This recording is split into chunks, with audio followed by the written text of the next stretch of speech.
ಇಲ್ಲ.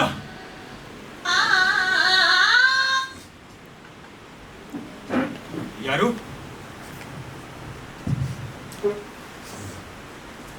ಯಾರು ಯಾರು ಯಾರು ಯಾರು ಯಾರು ನೀನು? ಹಾ, ನೀನ್ ಯಾಕೆ ಬಂದೆ? ನೀನ್ ಯಾಕೆ ಬಂದೆ? ಹೇ, ಇಲ್ಲಿಗೆ ಯಾಕೆ ಬಂದೆ? ನೀನ್ ಯಾಕೆ ಬಂದೆ?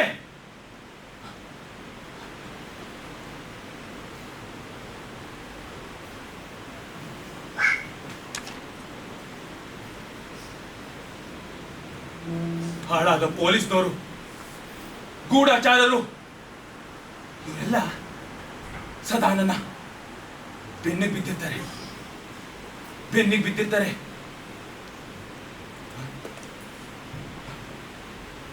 ನನ್ನ ಕೃತಿಗಳು ಎಲ್ಲಿ ಎಲ್ಲಿ ಎಲ್ಲಿ ನನ್ನ ಸುಗುಣ ಗಂಭೀರ, ಸುಗುಣ ಗಂಭೀರ, ಬೆಟ್ಟದರಸು, ವಿಗಡ ವಿಕ್ರಮರಾಯ, ಎಲ್ಲ ಎಲ್ಲ ಇಲ್ಲೇ ಇವೆ. ನನ್ನ ಮಂತ್ರಶಕ್ತಿ, ಮಂತ್ರಶಕ್ತಿ, ನನ್ನ ಮಂತ್ರಶಕ್ತಿ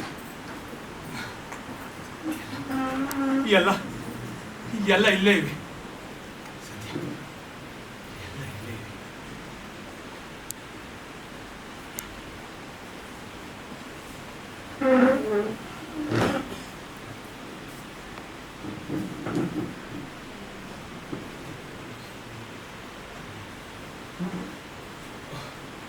ಓಹ್, ನನ್ನ ಪರಿಚಯ ಆಗ್ಲಿಲ್ಲ ಅಲ್ವೇ? ನಾನು ಕೊಳ್ಳೇಗಾಲ ತಾಲೂಕಿನ ಆಗರದವನು. ಹುಟ್ಟು ಕನ್ನಡಿಗ, ಹುಟ್ಟ ಕನ್ನಡಿಗ. ಈ ಕಾವೇರಿ ಇರುವ ಕರುನಾಡಿನಲ್ಲಿ, ನಮ್ಮ ಕರ್ನಾಟಕದಲ್ಲಿ ಹುಟ್ಟಿರೋದು ನನ್ನ ಸೌಭಾಗ್ಯ, ನನ್ನ ಸೌಭಾಗ್ಯ.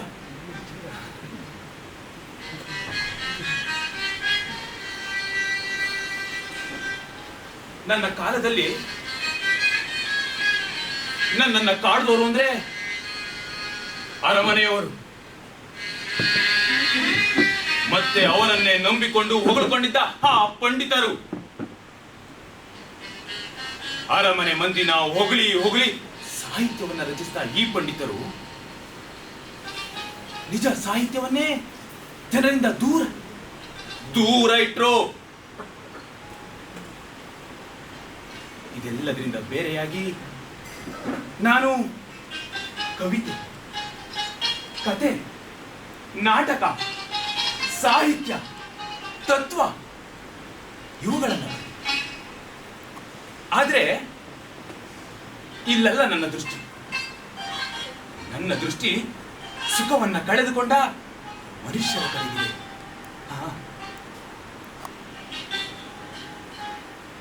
ನಿಸರ್ಗದಲ್ಲಿ ಮೂಡಿ ಮೂಡಿ ಮೊಳಗುತ್ತಿರುವ ಬಿಡುಗಡೆಯ ಆಕಾಂಕ್ಷೆ, ನಿಸರ್ಗದಲ್ಲಿ ಮೂಡಿ ಮೂಡಿ ಮೊಳಗುತ್ತಿರುವ ಬಿಡುಗಡೆಯ ಆಕಾಂಕ್ಷೆ. ನನ್ನ ಶ್ರೀಮಂತೋದ್ಯಾನ ವರ್ಣನಂ ಕಾವ್ಯದ ವಸ್ತು. ನಾನು ಸಂಸ, ಸಂಸ ಅಂದರೆ ಸಂತಸ ಅಂತ. ಸಂತಸದಲ್ಲಿರುವ ತ ಅಕ್ಷರವನ್ನು ತೆಗೆದ್ರೆ ಸಂಸ ಅಂತ ಆಗುತ್ತೆ. ಸಂತೋಷ, ಸಂತಸ ಅನ್ನೋದ್ರ ನನ್ನ ರೀತಿಯ ಕನ್ನಡ ಪದಾನೇ ಸಂಸ.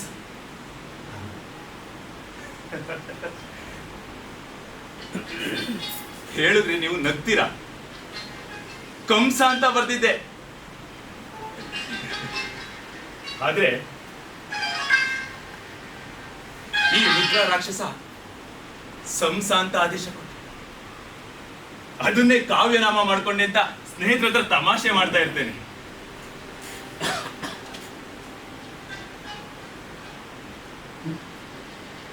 ನನ್ನ ಕಾಲದಲ್ಲಿ ಮ್ಲೇಚ್ಛರು,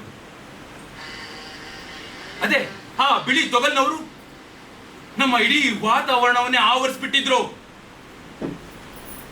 ನಮ್ಮ ಮೇಲೆ ಯುದ್ಧ ಹೂಡಿ ನಮ್ಮನ್ನ ಹಿಂಸಿಸಿ ಆಳ್ತಾ ಇದ್ರು.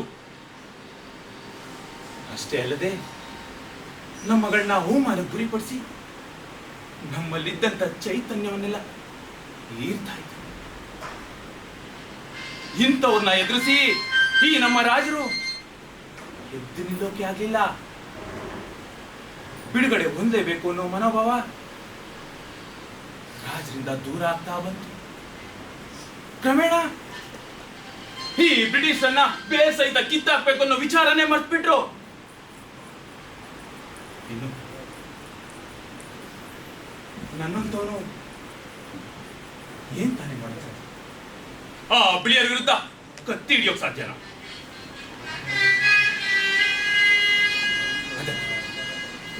ಅದಕ್ಕೆ ನಾನು ಭಿನ್ನವಾಗಿ ಯೋಚಿಸಿದೆ. ಕೂತೆ ಬರದೆ ಸಂಸಪದಂ ಎಂಬ ಕವಿಸ್ತವನ ಸೂಚನಾ ಪ್ರಯತ್ನವನ್ನು ಮಾಡಿ ಇದು ಶತಕದಂತೆ 108 ಪದ್ಯಗಳಿವೆ. ಕನ್ನಡ ಕಾವ್ಯಕ್ಕೆ ಹೊಂದಿ ಬರುವ ಎಲ್ಲ ಚಂದ ರೂಪಗಳನ್ನ ಇಲ್ಲಿ ಪ್ರಯೋಗ ಮಾಡಿದೆ. ಇವೆಲ್ಲ ನನ್ನ ಸ್ವಂತ ಕಾವ್ಯ ಚಿಂತನೆಯ ಫಲ. ಕವಿ ಮತ್ತು ಅವನ ಸೃಜನ ಪ್ರಪಂಚದ ವೈವಿಧ್ಯ ವಿಸ್ತಾರಗಳನ್ನ ಇಲ್ಲಿ ನಿರೂಪಿಸಿದೆ. ನದಿ ತಾನಾಗಿ ಹುಟ್ಟಿ ಹರಿಯೋ ಕಾಡಿನ ಹೂ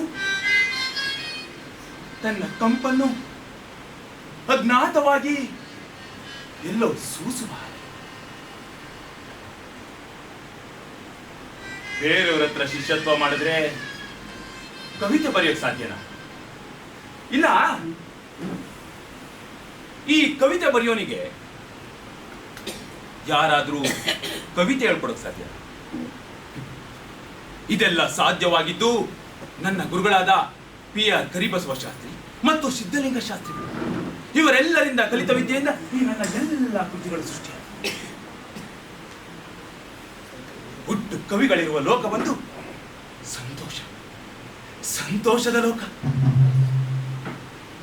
ಅದೇ ಕಲೆ, ಸಂಸ್ಕೃತಿ, ಕವಿ, ಕಲಾವಿದರಿಲ್ಲದ ಲೋಕ ಒಂದು ನರಕ, ಸುಡುಗಾಡು, ಅರಮನೆ. ಕವಿತೆಗೆ ಭಾಷೆ ಇಲ್ಲ. ಯಾಕಂದ್ರೆ ಕವಿತೆ ಅದು ವಿವಿಧ ಸ್ವರಗಳಿಂದಾದ ಭಾಷೆ, ವಿವಿಧ ಪದಗಳಿಂದಾದ ಬೇರೆಯದೇ ಆದ ಭಾಷೆ. ಅದರ ವಿನ್ಯಾಸ, ಅದರ ಬಣ್ಣ,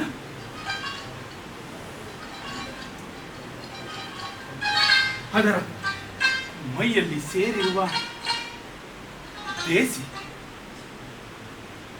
ಶರೀರಕ್ಕೆ ಒಪ್ಪುವ ಚಲನೆ, ಇಡೀ ಜಗತ್ತಿನ ಪ್ರಕೃತಿಯನ್ನೇ ತೂಗಾಡಿಸುವ ಅದರ ಜೀವ. ಇಷ್ಟೇ ಅಲ್ಲದೆ ಇನ್ನು ಯಾವ್ಯಾವುದೋ ಭಾಷೆ. ಅದೇ ಈ ಕವಿತೆಯ ಭಾಷೆ. ಅದರ ಶಾಲೆ, ಅದರ ಕಾವು.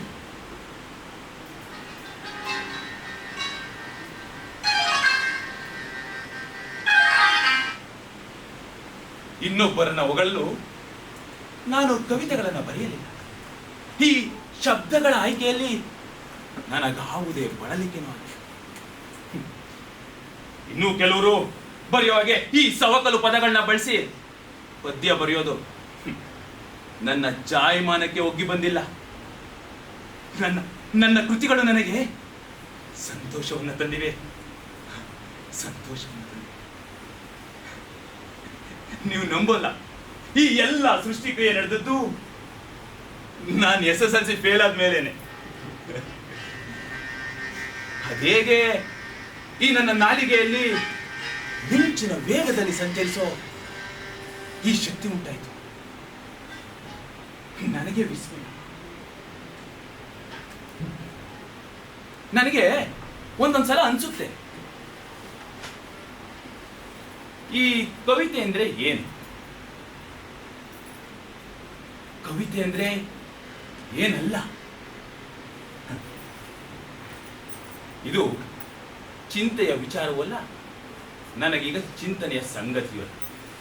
ನೋಡಿ, ಇಂಥ ಇಂಥ ಪ್ರಶ್ನೆಗಳೇ ಮುದಿಯಾಗದ ಚಿರಯೌವನದ ಪ್ರಶ್ನೆಗಳು. ನೀವು ಕೇಳಿರ್ಬೇಕು, ಇನ್ನು ಕೆಲವರು ಹೇಳ್ತಾರೆ ಹಿಂದಿನ ಕಾವ್ಯಗಳೇ ದೊಡ್ಡವು, ಈಗ ಬರಿತಾ ಇರೋ ಕಾವ್ಯ ದಿಗ್ಭ್ರಾಂತಿಯ ಕಾವ್ಯ, ದಿಕ್ಕು ಕೆಡಿಸುವ ಕಾವ್ಯ. ಈಗೆಲ್ಲ ಮೂಗು ಮುರಿಯೋರಿಗೆ ನಾವು ಏನ್ ತಾನೇ ಹೇಳೋಕ್ ಸಾಧ್ಯ? ತಾವು ನಿಂತ ನೆಲವನ್ನೇ ವಿರೋಧಿಸುವಂತ ಸೋಂಬೇರಿಗಳು.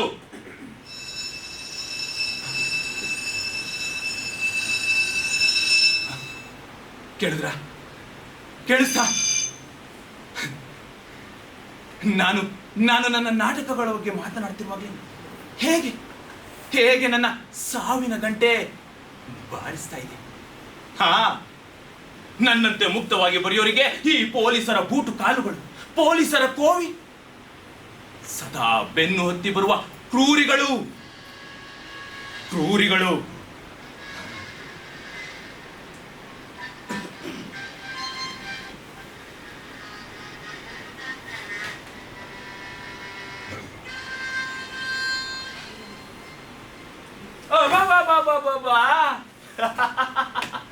ನೆನ್ನೆ ಉಪನ್ಯಾಸನ ನೀವೆಲ್ಲ ಕೇಳಬೇಕಾಗಿತ್ತು.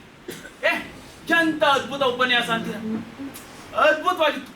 ಈ ನಮ್ಮ ಶ್ರೀಕಂಠಯ್ಯನವರು, ವೆಂಕಣ್ಣಯ್ಯ, ಹಿರಿಯಣ್ಣ ಎಂತ ವಿದ್ವಾಂಸರು.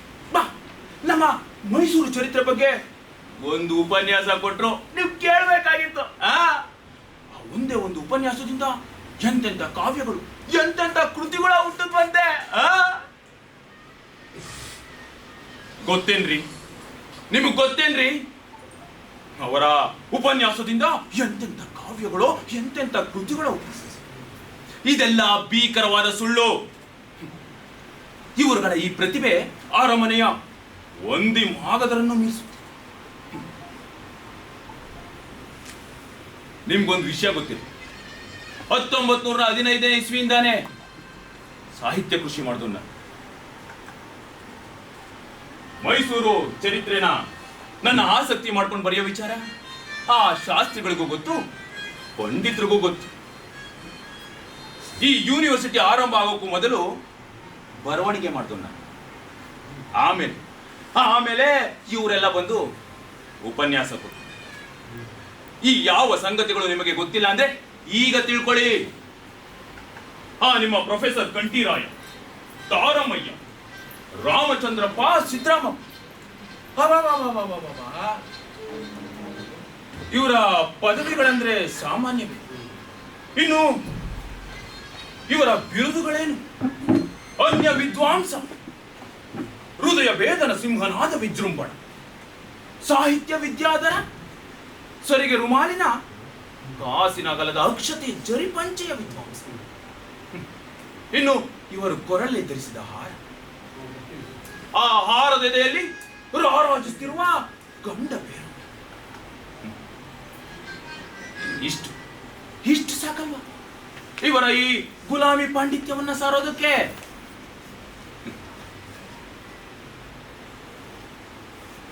ನಿಮ್ಗೆಲ್ಲ ಅನಿಸ್ತಿರ್ಬೋದು, ಏನಪ್ಪ ಇವನು ಆಗ್ಲಿಂದ ಅಂತಂತ ಮಹಾ ಪಂಡಿತರ ಬಗ್ಗೆ, ಶಾಸ್ತ್ರಿಗಳ ಬಗ್ಗೆ ಇಷ್ಟೊಂದು ಆಪಾದನೆ ಮಾಡ್ತಿದ್ದಾನೆ. ಇನ್ನ ಇವನ ಕೃತಿಗಳು, ಕಾವ್ಯಗಳು ಹೇಗೆಲ್ಲ ಇದಾವ? ಮೈಥಾಲಜಿಕಲ್, ಇಲ್ಲ social theme, tragedy, Raja Rani ಕತೆ ಅನ್ಕೊಂಡ್ರ? ಅಲ್ಲವೇ ಅಲ್ಲ. ಚರಿತ್ರೆ, ಇತಿಹಾಸ. ನೋಡಿ, ನಾನು ನಾಟಕಗಳನ್ನ ಬರೆಯೋದೇ ನನ್ನ ಒಳಗಿನ ಸುತ್ತಣ ಬದುಕನ್ನ ಕಂಡು ಅದಕ್ಕೊಂದು ರೂಪ ಕೊಡುವ ಉದ್ದೇಶ. ಈ ನಮ್ಮನ್ನಾಳುವ ರಾಜರನ್ನ ಕೇಂದ್ರವಾಗಿಟ್ಕೊಂಡು ಬೇರೆ ಏನೆಲ್ಲ ನನ್ನ ನಾಟಕದ ಮೂಲಕ ಹೇಳ್ಬೋದು ಅನ್ನೋದು ನನ್ನ. ಅಂದಾಗೆ ಆ ಪಂಡಿತರು ನನ್ನ ಬಗ್ಗೆ ತೋರಿಸೋ ಧೋರಣೆ ಏನು ಅಂತ ನನಗ್ ಚೆನ್ನಾಗಿ ಗೊತ್ತು. ಅವರು ಮುಂದೆ ಒಂದು ಮಾತು, ಬೆನ್ನ ಹಿಂದೆ ಇನ್ನೊಂದು ಮಾತು. ಅವ್ರು ನನ್ನ ಎದುರಿಗೆ ನಿಂತು ಕಪ್ಪಾಳು ಕೊಡಿದ್ರು ಪ್ರಾಯಶಃ ನಾನು ಸಂತೋಷ ಪಡ್ತೀನಿ. ಆದ್ರೆ ಎಲ್ಲದರಲ್ಲೂ ತಪ್ಪನ್ನು ಕಾಣೋ ನಿಮ್ಮ ಪಂಡಿತರು ಮನೋರೋಗಿಗಳು. They are psychic patients. ಅವ್ರಿಗೆ ಎಲ್ಲದಕ್ಕೂ ಗೋಣಾಡ್ಸು, ಅವರು ಮೆಚ್ಚೋ ಹಾಗೆ ಮಾತಾಡೋ ಅಂತವ್ರೆ ಮುಖ್ಯ. ಪ್ರಶ್ನೆ ಮಾಡೋ ನನ್ನಂತವ್ರನ್ನ ಕಂಡ್ರೆ ಉರಿ, ಮೈಯೆಲ್ಲ ಉರಿ.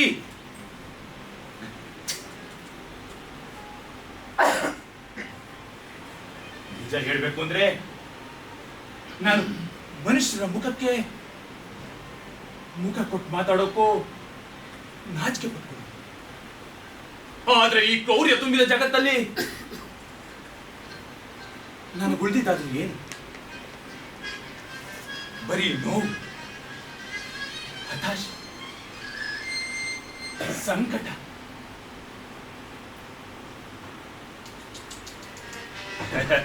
ಸಾರ್, ನಿಮ್ಮ ನೋವು ಸಂಕಟ ಏನು ಅಂತ ನಮಗೂ ಗೊತ್ತಾಗುತ್ತೆ ಸಾರ್. ಆದ್ರೂ ನಿಮ್ಮ ಎದೆಗಾರಿಕೆ, ಗಟ್ಟಿತನ ಅದ್ಭುತ ಸಾರ್. ಸಾರ್, ನಿಮ್ಮ ನಾಟಕಗಳು ಕೊಟ್ರೆ ಓದ್ತೀವಿ ಸಾರ್. ಓದಿ ಹಾಗೆ ವಾಪಸ್ ಕೊಟ್ಬಿಡ್ತೀವಿ ಸರ್.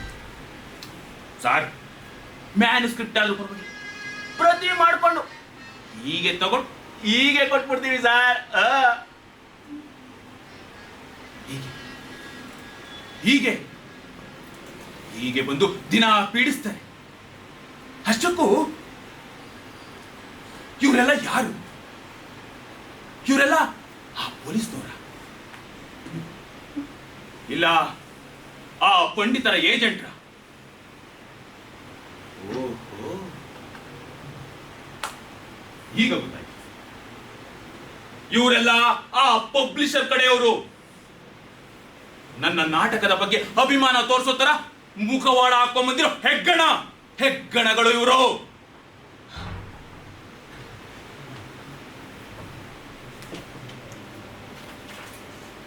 ಅಷ್ಟು ಸುಲಭಕ್ಕೆ ನನ್ನ ಬರವಣಿಗೆ ಇವ್ರಿಗೆಲ್ಲ ಸಿಗುವಂಥದ್ದಲ್ಲ. ಅದಕ್ಕೆ ಪ್ರಾಮಾಣಿಕತೆ ಬೇಕು, ಪ್ರಯತ್ನ ಬೇಕು, ಮುಗ್ಧತೆ ಇರಬೇಕು. ಇವರೆಲ್ಲ ಇವ್ರನ್ನಿವ್ರೇ ಏನೋ ಅನ್ಕೊಂಡಿದ್ದಾರೆ ನೋಡಿ. ಮುಖವಾಡದಿಂದ ಪಾಂಡಿತ್ಯ ಸಾಧಿಸೋಕ್ಕಾಗಲ್ಲ.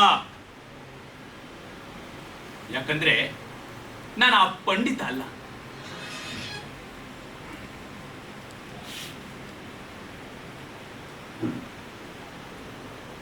ಸಾಧ್ಯವಾದ್ರೆ ಹುಟ್ಟು ಕವಿಗಳಾಗೋಕೆ ಪ್ರಯತ್ನ ಪಡಿ.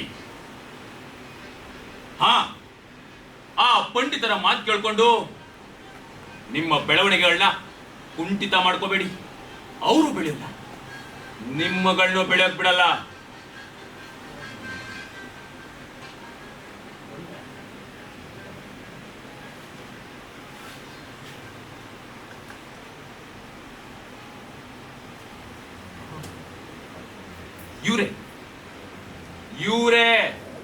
ಇವರನ್ನೇ ನಾನು ಗುಮಾನಿ ಪಡ್ತಿದ್ದು. ಆ ಕಾಲೇಜು ಮೇಷ್ಟ್ರುಗಳು ನನ್ನ ಮೇಲೆ ಬಿಟ್ಟಿರೋ ಕಾವಲು ನಾಯಿಗಳು ಇವರು. They are spies. They are reporting my movements to the police. S,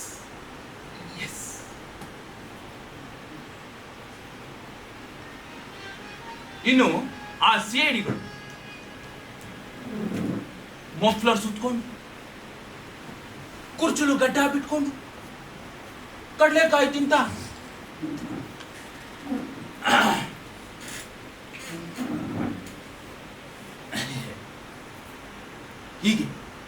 ಹೀಗೆ ನಾನು ಎಲ್ಲೆಲ್ಲಿ ಹೋಗ್ತೀನೋ ಅಲ್ಲೆಲ್ಲ ಒಂಚಾಕಿ ಕಾಯ್ತಾರೆ. ಇವುಗಳಿಗೆ ಒಂಚಾಕಿ ಕಾಯ್ತಾ ಇರೋದ್ರಿಂದ ನನಗೆ ಹಗಲು ರಾತ್ರಿಗಳ ವ್ಯತ್ಯಾಸವೇ ಹೊರಟೋಗಿದೆ. ಬರವಣಿಗೆಗೆ ಬೇಕಾದ ನೆಮ್ಮದಿ, ವ್ಯವಧಾನ ಯಾವುದೂ ಇಲ್ಲದಂತಾಗಿದೆ. ಸರಿ, ಹಾಳಾಗೋಗಿ ಇದೆಲ್ಲದ್ರಿಂದ ತಲೆ ಮರ್ಸ್ಕೊಂಡು ತಿರ್ಗೋಣ ಅಂದ್ರು ಆ CIDಗಳು. ಹಲೋ ಮಿಸ್ಟರ್, ನೀವಲ್ಲ ಅವರು? ಅವರೇ, ವೆಂಕಟಾದ್ರಿ ಅವರೇ, ಚೆನ್ನಾಗಿದ್ದೀರಾ? ತುಂಬಾ ದಿನ ಆಯ್ತು ನಿಮ್ಮನ್ನ ನೋಡಿ. ಹೀಗೆ ಹೀಗೆ ಮಾತಾಡ್ಸ್ಕೊಂಡು ಬರ್ತಾರೆ. ಇವ್ರಿಗೆಲ್ಲ ಸರಿಯಾದ ಪಾಠ ಕಲಿಸ್ತೀನಿ. ಈಗ ನಾನು ನನ್ನ ಬರವಣಿಗೆ ತಿರುಗ್ತೀನಿ. ಆಗ ನೋಡ್ತೀನಿ ಈ ನಾಯಿಗಳದೇನ್ ಸಿಗುತ್ತೆ ಅಂತ. ಸದಾ ಬಾಗಿಲು ಕಾಯೋದು, ಬಾಗಿಲು ಬಡಿಯೋದು ಇವ್ರ ಕೆಲಸ ಆಗೋಗಿದೆ. ಬಾಗಿಲು ಬಡಿಯೋ ಜನ, ಬಾಗಿಲು ಬಡಿಯೋ ಜನ.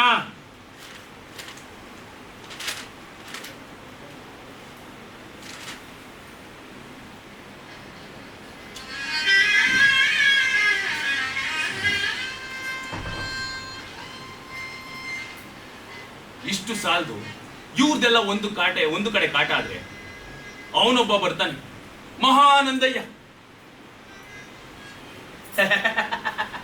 ಸ್ವಾಮಿ ನಮಸ್ತೆ, ಚೆನ್ನಾಗಿದ್ದೀರಾ? ಅದೇ ನಿಮ್ಮ ಮಂತ್ರಶಕ್ತಿ ನಾಟಕ ಕೊಡ್ತೀನಿ ಅಂತ ಹೇಳಿದ್ರಲ್ಲ, ಆ ದೇವರಾಜ್ ಬಹದ್ದೂರ್ ಸ್ಪರ್ಧೆಗೆ ಸಬ್ಮಿಟ್ ಮಾಡ್ಬೇಕು. ಕೊಟ್ರೆ ಬಹಳ ಉಪಯೋಗ ಆಗುತ್ತೆ. ಈಗ ಹೇಳ್ಕೊಂಡು ಬಂದ್ಬಿಡ್ತಾನೆ. ನೋಡಿ, ಬಹುಮಾನದಿಂದ ನನಗಾಗ್ಬೇಕಾಗಿರೋದೇನೂ ಇಲ್ಲ, ಬರೆಯೋದಷ್ಟೇ ನನ್ನ ಕೆಲಸ. ಅಲ್ಲ, ಅಷ್ಟಕ್ಕೂ ಈ ಬಹುಮಾನ ನಿರ್ಧಾರ ಮಾಡೋದಾದ್ರೆ ಆ ಗೊಡ್ಡು ಪಂಡಿತರು, ಇವರುಗಳು ನಿರ್ಧಾರ ಮಾಡೋ ಬಹುಮಾನದಿಂದ ನನ್ನ ಕೃತಿಗಳು ಬೆಳಗ್ಬೇಕಾದೇನೂ ಇಲ್ಲ. ಈ ಅರೆ ಬರೆ ಸಾಹಿತ್ಯ ಬರ್ಕೊಂಡು ಪಕ್ಷದ ಕಚೇರಿಗೆ ಅಲಿತ ಬಹುಮಾನಕ್ಕ ಕಾಯ್ತಾ ಇರ್ತಾರೆ. ಅಂತೋರು ಕೊಡಿಂತ ಊಗಿದು ಕಳಿಸ್ತೆ.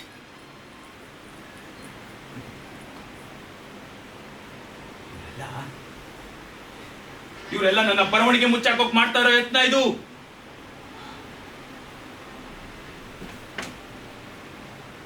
ಅಲ್ಲ, ಏನು ಅಂತ ಏನು ಒಂದು ನನ್ನ ನಾಟಕದ ಕಾಪಿರೈಟ್ ಬರ್ಸ್ಕೊಂಡು ಒಂದು 4 ಕಾಸು ಬಿಸಾಕ್ತಾರೆ.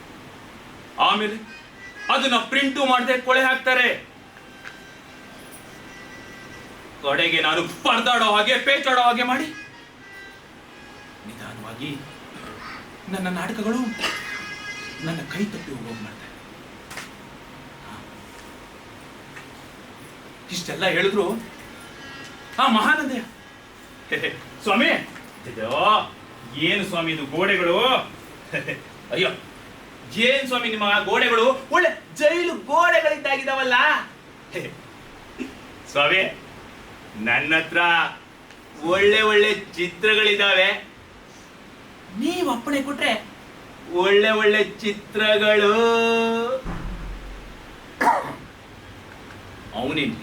ಅವನೇನ್ರಿ ಚಿತ್ರಗಳು ತಂದು ಹಾಕೋದು?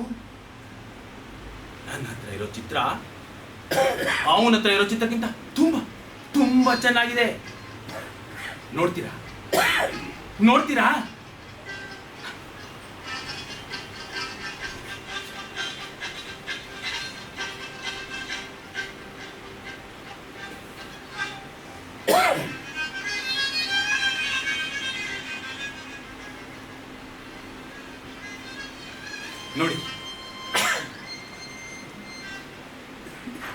ನೋಡಿ,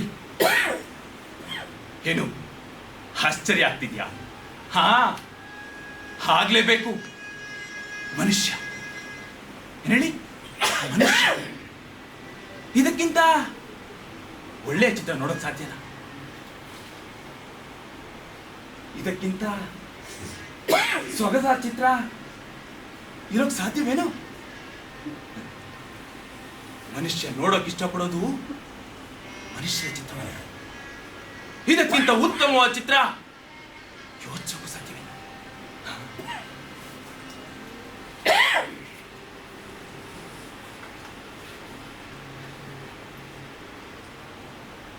ಬಾಗಿಲು ಬಡಿಯೋ ಜನ,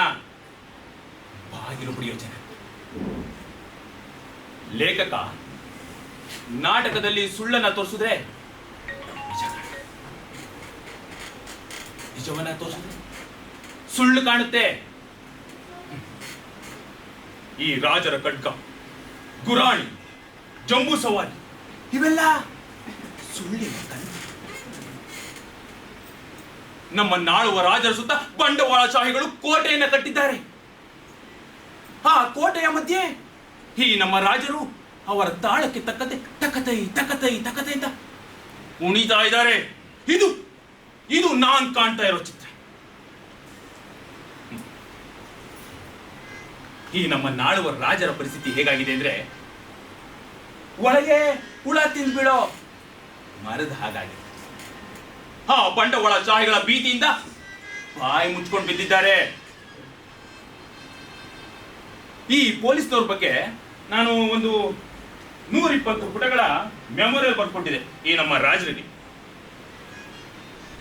ಆದ್ರೆ ರಾಜರ ಕಡೆಯಿಂದ ಬಂದವರು ನನ್ನನ್ನೇ ಮನೋರೋಗಿ ಅಂತ ತಿರುಮಂತ್ರ ಹೇಳೋದು. ಹಾ ಹೌದು, ಆಳುವ ಪ್ರಭುತ್ವವನ್ನ ಯಾರು ಪ್ರಶ್ನಿಸ್ತಾರೋ ಅವರೆಲ್ಲ ಇವ್ರ ಕಣ್ಣಿಗೆ ಹುಚ್ಚರೆ. ಯಾಕಂದ್ರೆ ಈ ಪಕ್ಷದವರು ಆ ಪಕ್ಷದವ್ರ ವಿರುದ್ಧ, ಆ ಪಕ್ಷದವರು ಈ ಪಕ್ಷದವ್ರ ವಿರುದ್ಧ ಸಂಚು ಮಾಡ್ತಾ ಕಾದಾಡೋದು. ಹೆಣ್ಣಿನ ವಿಲಾಸದಲ್ಲಿ ಮೈಮರೆ, ಸದಾ ಭ್ರಷ್ಟಾಚಾರದಲ್ಲಿ ಮಿಂದೇಳೋದು ಈ ರಾಜರ ಕಾಯಕವಾಗೋಗಿದೆ.